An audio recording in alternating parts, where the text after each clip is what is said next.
mai come in questo periodo ho provato tanti inchiostri con l'aroma di caffè. Non sono un patito degli inchiostri profumati, lo ammetto, perché a volte mi fa piacere anche così sentire questa componente olfattiva, altre volte invece un po' mi disturba aprirli a notte fonda, perché magari ho fatto tardi sulla scrivania, oppure al mattino presto, quando con la luce abbastanza neutra del mattino cerco di analizzare la parte cromatica. Sentire un profumo deciso di caffè, insomma, preferisco bermi quello della macchinetta, che è decisamente migliore.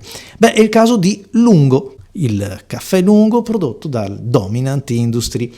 Il calamaio classico, un bel calamaio, una bella ampolla, anche se l'equilibrio non è dei migliori, l'imboccatura insomma è quella che è, però vabbè, c'è anche di peggio, certo c'è di meglio, però la confezione vuole anche la sua parte, insomma, perché c'è il sacchettino, c'è un cartonato, come avete visto, dedicato a questa colorazione un po' speciale.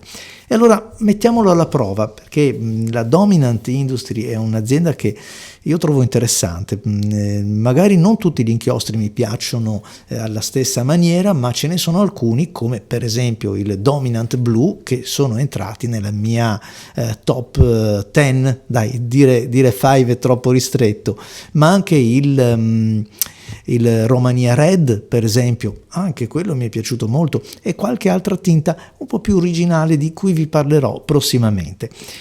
Il lungo è una colorazione da caffè lungo, e allora non c'è migliore occasione che provarla su questa penna ambrata, su questa Avatar di Pineider, con un pennino che è tendenzialmente abbastanza arrotondato, un pennino che scorre abbastanza. E allora, mettendolo insieme a questo inchiostro che restringe leggermente il tratto, un inchiostro che sembra povero di pigmento, di fittezza, perché verrebbe da dire così in gergo meno tecnico, un po' anacquato, fa proprio una bella coppia. E allora il pennino non scorre troppo, restringe il tratto quel pochino che a me lo fa piacere anche di più, e adesso vediamo come scrive.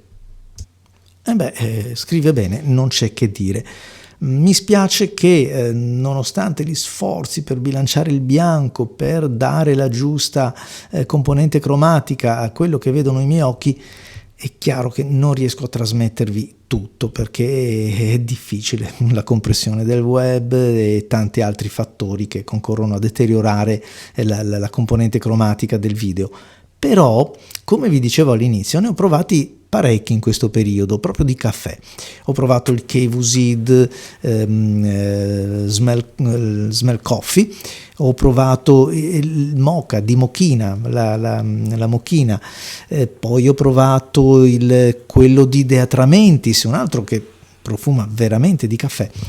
E le tonalità si discostano leggermente, ma poi non così tanto insomma, è caffè e quindi la tinta è quella.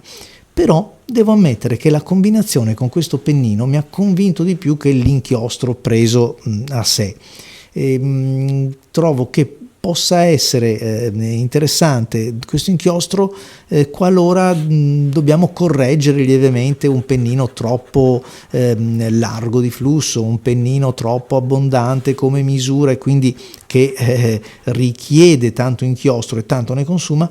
Questo è un inchiostro da tenere presente, un marrone che lo sappiamo, un po' come il blu, è una tonalità molto affollata, ci sono tanti campioni, ci sono degli ottimi inchiostri e quindi insomma si sgomita per prendere un posto al sole. Io personalmente potrei dire di vivere già felice con il Waterman Intense Brown, cioè basterebbe quello, mi basterebbe persino il 4001 della Pelican, sebbene sia un po' chiaro. Infatti, secondo me beneficia molto questa assolutamente penna. Forse il primo della classe, anche se è un marrone un pochettino così un po' più spento.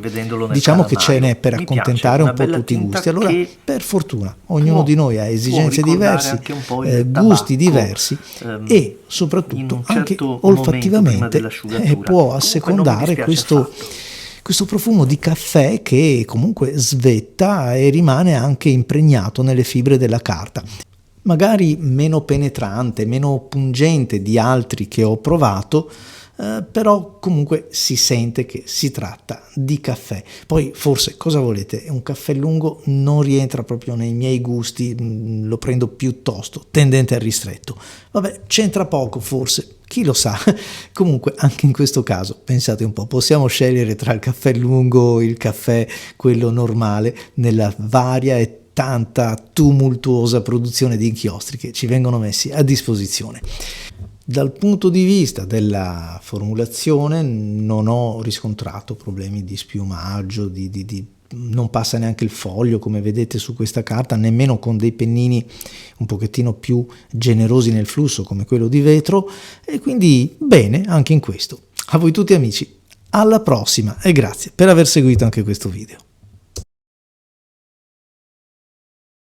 Una volta stabilizzato sulla carta, quindi insomma osservandolo dopo una settimana circa, mi ricorda abbastanza da vicino il Nutcracker della Diamine, forse perché conserva qualche leggero accento al marrone più scuro, dove si addensa quasi al melanzana, ad un rossiccio scuro. Questo è quello che vedono i miei occhi.